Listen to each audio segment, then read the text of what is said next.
Hello everyone, আসসালামু আলাইকুম।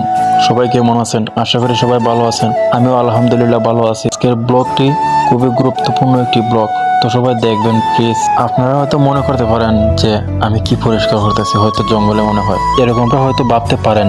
আসলে আমার দাদার মৃত্যুবার্ষিকী, এই উপলক্ষে আমরা আমার দাদার গুরুস্থান প্রতি বছরই পরিষ্কার করে রাখি। আর দেখতেই তো পারছেন কি পরিমাণে আগাছাগুলো, বনা গাছগুলা এখানে ছিল, তো ধীরে ধীরে পরিষ্কার করতেছি।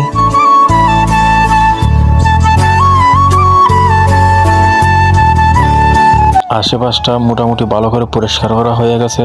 তো এখন বাঁশ আনা হয়েছে, এখন বাঁশগুলা গাঁথতে হবে, তাই জন্য গাঁথা করা হইতেছে। আসার সময় কিন্তু আমি একাই আইছি, যেহেতু দুইটা বাজে গেছে, তাই একটু তাড়াহুড়ো করে চলে আসলাম। তো অনেকক্ষণ ধরে কাজ করতে করতে হঠাৎ দেখি আমার দুলাভাই এবং কানলি মুকামবাড়ি বর্তমান হাদিম আমার চাচা তাইনো চলে আসছেন, সাথে ছোট ভাই বাতিজাকে নিয়ে হাতে হাতে কাজ করতেছি। একদিকে তারা কাজ করতেছেন আর আমি আরেকদিকে গাঁথা করতেছি।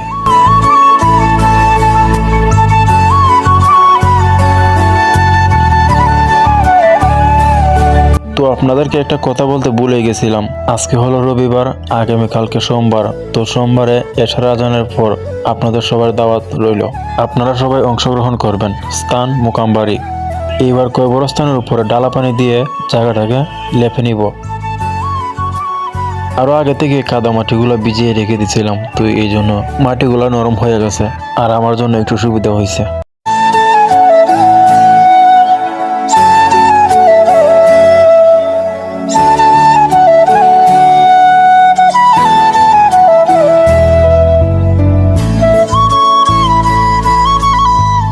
আর দেখেন জায়গাটা পরিষ্কার করার পর কতই না সুন্দর লাগে, আমার কাছে একেবারে নতুনের মতো লাগতেছে।